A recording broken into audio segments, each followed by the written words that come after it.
Hare Ram Hare Hare Hare Krishna Krishna Krishna Hare Hare Hare Ram Ram Ram Hare Krishna Krishna Krishna Hare Hare Hare Ram Ram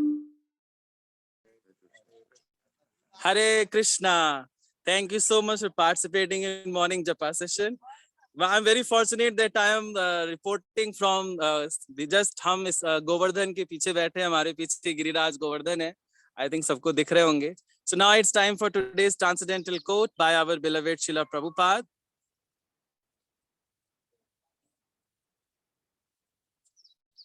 Yes, so today is June 9th and today's quote is, Vrindavan is meant for retirement. Elderly person in Krishna consciousness can devote all their time to devotional service. Such men are wanted to live in Vrindavan, not women and children. That is fact. The holy dhammas are meant for the sannyasis and brahmacharis especially. If necessary, the management must be done by sannyasis and brahmacharis, not grihastas. Letter to Gopal Krishna, June 9, 1976. Hindi में अनुवाद है, वृंदावन निवृत्ति के लिए है. कृष्ण भावना में वरिष्ठ भक्त अपना पूरा समय भक्ति के लिए समर्पित कर सकते हैं. ऐसे लोगों को वृंदावन में रहना चाहिए, ना कि स्त्रियों और बच्चों को. यह तथ्य है कि पवित्र धाम सन्यासियों और ब्रह्मचारियों के लिए है. यदि आवश्यकता हो तो व्यवस्थापन सन्यासियों और ब्रह्मचारियों द्वारा होना चाहिए, ना कि गृहस्थों द्वारा. गोपाल कृष्ण को लिखा पत्र 9 जून 1976.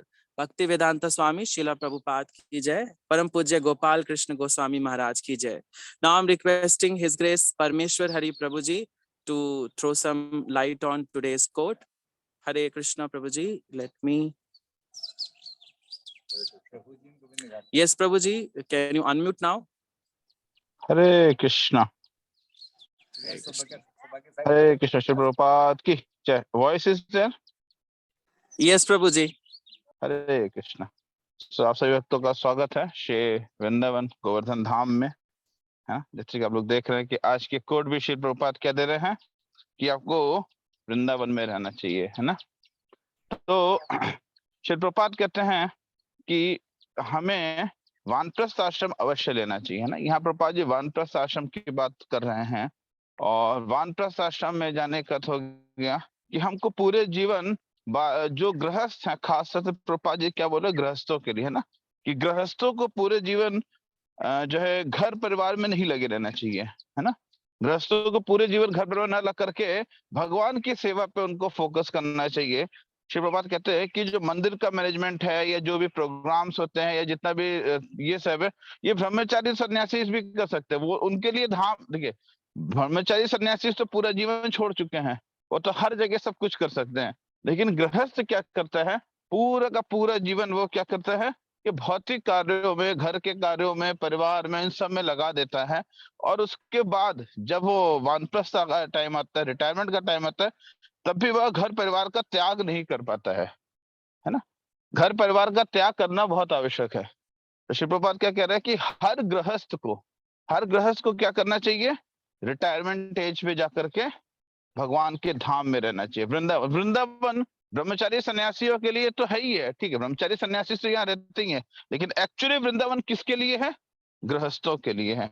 उन गृहस्थों के लिए जो गृहस्थ जो है भगवान की सेवा ना करके पूरे जीवन अपने परिवार को चलाते रहते हैं ना, उन गृहस्थों को श्री प्रभुपाद क्या कहते हैं कि उन गृहस्थों को जीवन के अंत समय में आकर के, अंत समय का मतलब ये नहीं होता है कि वेंटिलेटर में आकर के, अंत समय का मतलब होता है कि जब आप पारिवारिक जिम्मेदारी से मुक्त हो जाते हैं तो इमीडिएटली हमको उसको त्याग करके फिर क्या करना चाहिए, वृंदावन धाम में आकर के रहना चाहिए. श्री प्रभुपाद कहते हैं वृंदावन धाम, हर कोई वृंदावन धाम में जाकर रह नहीं सकता है, हर कोई वहां पे रहने के लिए एलिजिबल नहीं होता है, या हर कोई वहां पे रह नहीं सकता, इसलिए नहीं रह सकता. एलिजिबल तो जो भी भक्त होगा वो एलिजिबल है वृंदावन में रहने के लिए, है ना. जो भक्त है, वृंदावन में सिर्फ भक्तों की एंट्री होती है, तो जो भी भक्त है सभी वृंदावन में रहने के लिए एलिजिबल है, ठीक है. लेकिन हर कोई वृंदावन में जाके रह नहीं सकता. तो श्री प्रभुपाद ने क्या किया, वृंदावन में ना रहने की बजाय कहते हैं कि पूरा का पूरा विश्व जहाँ पे कृष्ण की सेवा हो रही है, जहाँ पे भागवत कथा हो रही है, जहाँ पे कृष्ण का श्रवण हो रहा है, वो जगह क्या है, श्री वृंदावन धाम है ना। तो सारी की सारी दुनिया, सारा का सारा सृष्टि जहाँ पे भगवान की सेवा हो रही है, जितने भी मंदिर हैं, जहाँ भी श्रील प्रभुपाद की सेवा हो रही है, जहाँ भी राधा गोविंद की सेवा हो रही है, राधा माधव की सेवा हो रही है, हाँ, जहाँ भी भगवान की सेवा हो रही है, जहाँ पे भगवान का श्रवण हो रहा है, कीर्तन हो रहा है, भागवत हो रही है ना, वह जगह क्या है? वृंदावन धाम है। तो भक्तों को, यहाँ पे भक्तों को क्या बोल रहे प्रभुपाद जी कि हर व्यक्ति को वानप्रस्थ आश्रम में जाकर के भगवान की सेवा में लगना चाहिए, ना कि पूरा का पूरा जीवन घर गृहस्थी में बिता देना चाहिए। यदि पूरा जीवन घर, क्या होगा? हम जो है हम जो है क्या बन जाएंगे? हम मनुष्य नहीं रह जाएंगे। फिर क्या, जैसे जानवर थे ना, वो पूरा का पूरा जीवन घर गृहस्थी में बिता देते हैं। तो वृंदावन का जो महत्व है, जो गोवर्धन का महत्व है, जो धाम का महत्व है, उस महत्व को हमको समझने का प्रयास करना चाहिए, है ना, कि जो धाम है वो कितना शुद्ध है। धाम हमारे सारे के सारे पापों का नाश कर सकता है ना। हम जितने भी अनंत कोटि जन्म हमने जितने भी पाप किए हैं, धाम हमारे सारे के सारे पापों का पूर्ण रूप से नाश कर सकता है।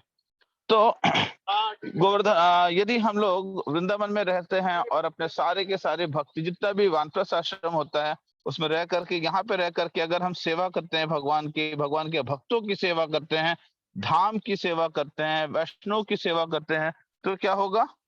तो हम लोग शुद्ध भक्ति प्राप्त कर सकते हैं।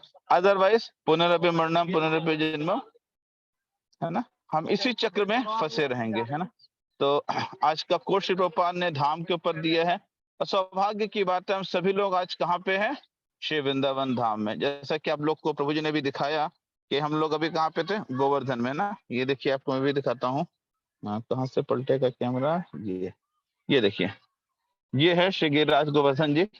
बिल्कुल हम लोग गोवर्धन जी के नीचे खड़े हुए हैं, है ना। ये है, और ये देखिए, ये है यहाँ पे गोविंद कुंड, है ना। आप लोग को दर्शन ही करा देते हैं। ये रहा गोविंद कुंड, है ना।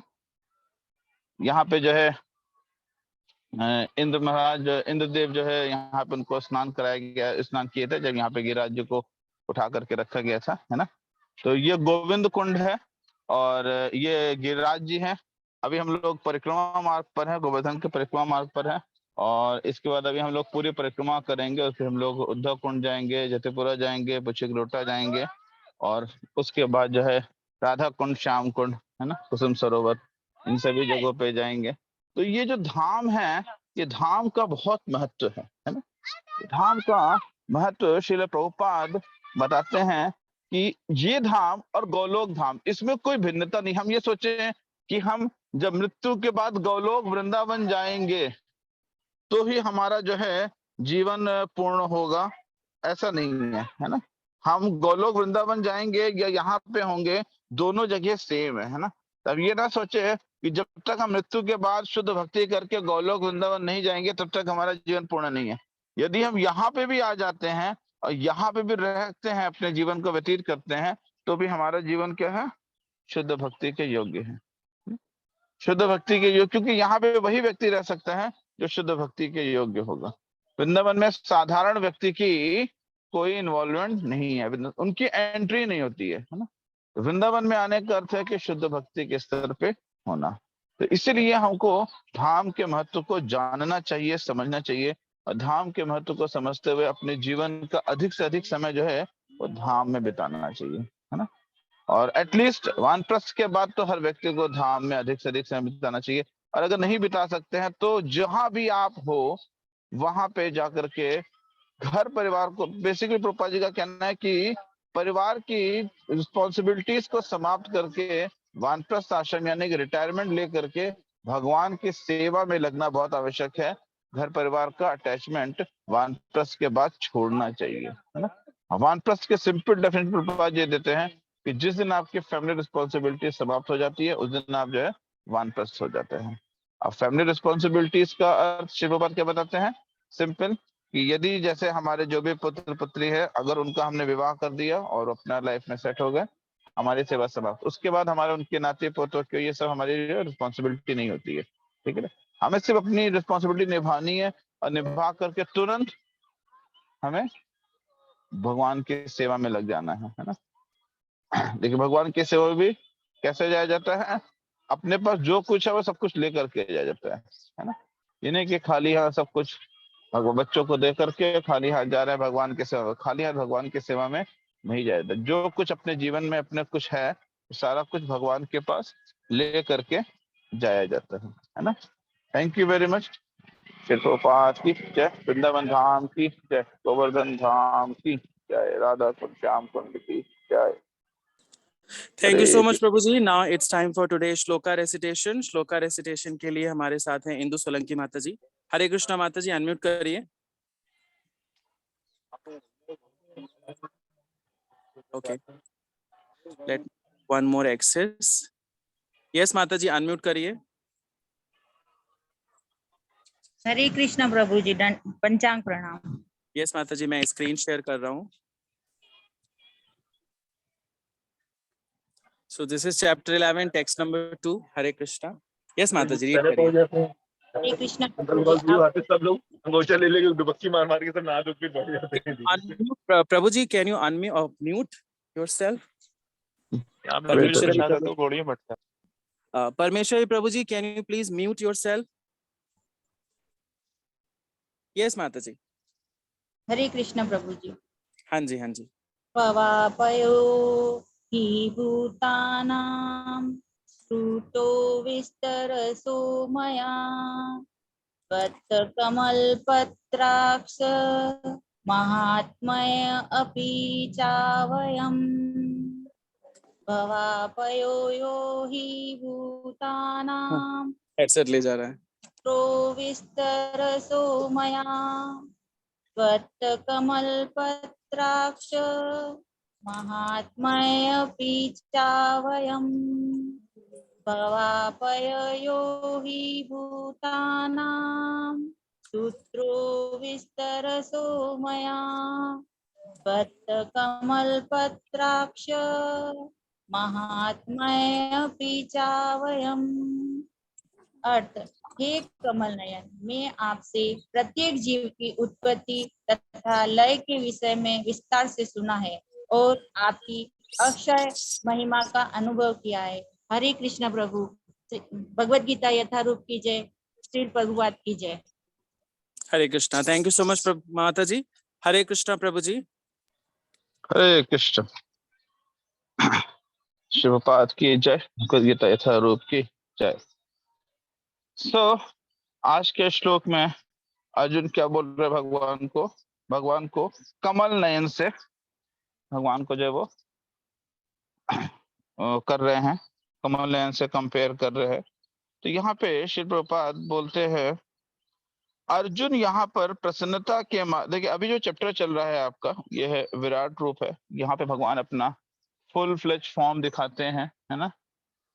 तो यहाँ पे क्या बताते हैं, श्री प्रभुपाद कहते हैं अर्जुन यहाँ पर प्रसन्नता के मारे कृष्ण को कमल नयन यानी कि कृष्ण के नेत्र कमल के फूल की पंखुड़ी जैसे देखते हैं, कहकर संबोधित करते हैं, क्योंकि उन्होंने किसी पिछले अध्याय में, है ना, किसी पिछले अध्याय में उन्होंने विश्वास दिलाया कि हम अहम कृतज्ञ से जगत प्रभव प्रलय था, है ना। भगवान ने क्या बताया पिछले अध्याय में, पूर्ण अध्याय में यही बताया कि जो है हम क्या है, मैं ही क्या हूँ, पूरी सृष्टि को रचता हूँ और पूरी सृष्टि का प्रलय मचाता हूँ, है ना।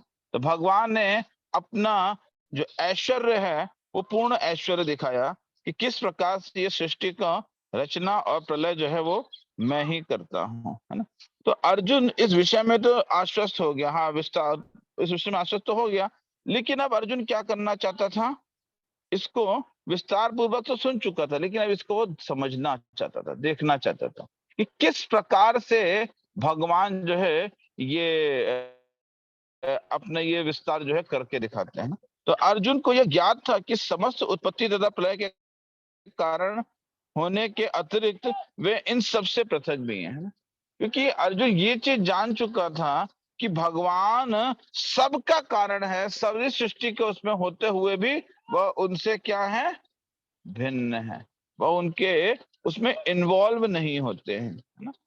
तो ये चीज भगवान 9वें अध्याय में बता चुके हैं कि मैं सर्वव्यापी हूँ और सर्वव्यापी होने के बाद में सर्वत्र होने के बाद भी मैं कहीं भी उपस्थित नहीं रहता हूँ अर्जुन, है ना। तो भगवान अर्जुन को क्या बोल रहे हैं, अर्जुन भगवान को क्या बोल रहे हैं, कमल नयन। क्यों कमल नयन बोल रहे हैं, क्योंकि भगवान का अब अर्जुन जो है विराट रूप देखना चाहते हैं। अब भगवान जो है अर्जुन का वो रूप देखना चाहते हैं जिस रूप में भगवान जो है उसको डराएंगे अब, है ना। लेकिन उससे पहले वो भगवान के सुंदर मुख का वर्णन करेगा, है ना, क्योंकि वो भगवान के सुंदर मुख का वर्णन करेगा। कमल नयन, भगवान के जो नयन है, यहाँ पे भगवान के जो नयन है उसको कमल, क्योंकि कमल बहुत सुंदर फूल है, बहुत सुंदर फूल है। तो भगवान के नयन को जो है कमल नयन की तरह कंपेयर किया जाता है। इवन तो भगवान को जो धाम है उसको भी कमल पुष्प के समान ही माना जाता है। जैसे जो भगवान जितने भी ये जब गोलोक धाम में देखते हैं तो गोलोक धाम में सेंटर में क्या है, जो कमल का जो बीज का पंख जो होता है, उसको क्या कहते हैं, जहाँ पे बर्ड्स होती हैं, सेंटर पार्ट होता है, वहां पे कौन बैठते हैं, वहां पे राधा कृष्ण रहते हैं ना। और चारों तरफ अनंत कोटि पंखुड़ियों में क्या है, जितने भी वृंदावन के जितने भी लीला स्थली हैं, जितने भी भगवान के अलग अलग अवतार हैं, है ना, वो सब क्या है, भगवान के गोलोक धाम में उनके साथ चारों तरफ रहते हैं, है ना। तो उसमें एक तरफ कौन है, क्या कहते हैं, महाप्रभु का मायापुर धाम है और एक तरफ गोलोक धाम है। लेकिन वो सारा का सारा किस पे है, कमल की पंखुड़ी, क्योंकि वहां पे क्या है ना, हर चीज बहुत चिंतामय है ना। वहां पे हर चीज पत्थर ईटा ये सब चीज जितनी ना, सबकी सब चिंतामय, तो वहां पे सबके सब सजीव है, वहां पे कुछ भी चीज निर्जीव नहीं है, बहुत सॉफ्ट है और बहुत हार्ड। उन सबके इसमें क्या है, हृदय में हार्ट होता है ना, सब कुछ वो लोग सब कुछ फील करते हैं, रिलिश करते हैं। तो वहां पे हर चीज क्या है, कृष्ण की सेवा के लिए बहुत सुंदर है। तो सुंदर चीजों को क्या करते हैं हम लोग, कमल से कंपेयर करते हैं। तो जो कृष्ण के नयन है, जो भगवान की आंखें, वो बिल्कुल कमल के शेप की है ना, बिल्कुल कमल के जैसे, पंखुड़ी बहुत सॉफ्ट होती है और इस शेप में होती है, तो बिल्कुल कमल के शेप पे। इस प्रकार से श्रीमती राधा रानी को भी अक्सर कमल से ही कंपेयर किया जाता है। तो भगवान की आंखों को यहाँ पे अर्जुन जो है कमल से कंपेयर करके कह रहे हैं कि आपका ये शरीर तो बहुत सुंदर है, ये जो रूप है बहुत सुंदर है, लेकिन जो आपने मेरे को अभी बताया है अभी आगे, क्योंकि भगवान बताएंगे कि जो अर्जुन ने बताया कि आपने मेरे को विश्वास दिला तो दिया है कि आप ही हर चीज के बनाने वाले और हर चीज को समाप्त करने वाले हैं, लेकिन इस चीज को मैं और अच्छे से देखना चाहता हूँ, जानना चाहता हूँ, समझना चाहता हूँ। तब फिर आगे के श्लोकों में भगवान जो है फिर क्या करेंगे, अर्जुन को विराट रूप दिखाते हैं कि ठीक है, तुम मेरे को एक्चुअल में देखना चाहते हो कि मैं किस प्रकार से इस सृष्टि का प्रलय और उत्पत्ति करता हूँ, तो ठीक है मैं तुमको दिखाता हूँ। लेकिन प्रलय उत्पत्ति दिखाने से पहले अर्जुन क्या कर रहे हैं, उनको ग्लोरीफाई कर रहे हैं, है ना। पूर्ण पुरुषोत्तम बोलते हैं, परमेश्वर बोलते हैं, है ना। भगवान को अलग अलग नाम से ग्लोरीफाई करते हैं। जब कोई किसी को कुछ काम अपना देखना होता है, समझना होता है, कराना होता है, तो क्या होता है, गुणगान करता है। तो अर्जुन गुणगान कर रहे हैं भगवान का, है ना। तो इसलिए उनको कमल नयन बोल रहे हैं, आगे भी पुरुषोत्तम बोलेंगे, परमेश्वर बोलेंगे, है ना। तो अलग अलग शब्दों से भगवान को जो है वो गुणगान कर रहे हैं, ग्लोरीफाई कर रहे हैं कि किस प्रकार से भगवान, कितना सुंदर मुख है भगवान का, है ना। सौंदर्य का वर्णन कर रहा है। और ये सौंदर्य का वर्णन करने के बाद फिर क्या करेगा, भगवान से जो है वह अपना विराट रूप, दिव्य रूप दिखाने को कहेगा। फिर भगवान अपना दिव्य रूप प्रकट करते हैं, जिसमें उसको ये दिखाई पड़ता है कि किस प्रकार से भगवान सारी सृष्टि को प्रोड्यूस कर रहे हैं और समाप्त कर रहे हैं, प्रोड्यूस कर रहे हैं और समाप्त कर रहे हैं। तो ये भगवान का जो है दिव्य रूप देखने से पूर्व जो है अर्जुन की प्रार्थना है ना। जब सुंदर प्रार्थनाएं करते हैं तो फिर भगवान हमें अपने सारी चीजों को रियलिश कराते हैं, दिखाते हैं। तो भगवान को कभी भी हमें यदि जानना है, समझना है, तो हम कैसे समझ सकते हैं, प्रार्थना करके। प्रेयर्स के द्वारा हम कृष्ण को जान समझ सकते हैं, समझ सकते हैं, है ना। और प्रेयर्स कैसे की जाती है, कृष्ण का गुणगान करके, है ना, ग्लोरीफाई करके, कृष्ण और कृष्ण के भक्तों का गुणगान करके प्रेयर्स के द्वारा हम क्या कर सकते हैं, कृष्ण को जान सकते हैं, कृष्ण को समझ सकते हैं और कृष्ण की सेवा कर सकते हैं, कृष्ण का प्रेम प्राप्त कर सकते हैं। तो कृष्ण का प्रेम प्राप्त करने के लिए हमको भगवान के गुणगान करने की आवश्यकता है। ठीक है, सो इसमें और ज्यादा कुछ खास अर्जुन ने यही कमल नयन से किया है। अभी आगे और अलग अलग रूपों में जो है भगवान का जो है ग्लोरीफाई करते हैं, और फिर उसके बाद धीरे धीरे करके फिर भगवान जो है आगे उसको विश्व रूप अभी दिखाएंगे कुछ श्लोक के बाद। ठीक है, thank you very much. Shrila Prabhupada की जय। Thank you so much Prabhu ji. Now it's time for tomorrow shloka. कल श्लोका रहेगा 11वें अध्याय का 3रा श्लोक, और रिसाइट करने के लिए आप हैंड रेस कर सकते हो कल का श्लोका रेसिटेशन के लिए। ओके, सो कल का श्लोका रिसाइट करेंगे शिखा सक्सेना माता जी। हरे कृष्णा माता जी। ओके शिखा माता जी। ओके प्रभु जी। ओके, नेक्स्ट हम बात कर लेते हैं कल के जप लीडर की। सो कल के जप लीडर होंगे महिमा चौहान माता जी। हरे कृष्णा माता जी। हरे कृष्णा प्रभु जी। पंचाक पड़ा कल का माता जी जपा आपका रहेगा। ओके जी प्रभु जी, धन्यवाद। Okay, so thank you so much Prabhu ji. Is there any announcement? आज कुछ अनाउंसमेंट है? हरे कृष्णा। आज तो सच कुछ अनाउंसमेंट नहीं है। नो प्रभु जी, कोई अनाउंसमेंट नहीं है। सो वन मोर अनाउंसमेंट, भक्त प्रहलादा स्कूल के जो रजिस्ट्रेशंस हैं, जो समर कैंप हैं, उनके डेट्स कंप्लीट हो रहे हैं। सो प्लीज आप उसको बहुत जल्दी से जल्दी रजिस्ट्रेशंस कंप्लीट कर लीजिए, और इस मैसेज को आप ज्यादा से ज्यादा लोगों को स्प्रेड कर सकते हैं, so that we can have more kids in our Bhakta Prahlada school. Admissions अभी चालू हैं, हम 10th ऑफ जून को रजिस्ट्रेशंस बंद कर देंगे, सो प्लीज उसमें आप कोऑपरेट कर सकते हैं। Okay, so thank you so much प्रभु जी, एंड थैंक यू स्वाति माता जी for recording this session. Hare Krishna.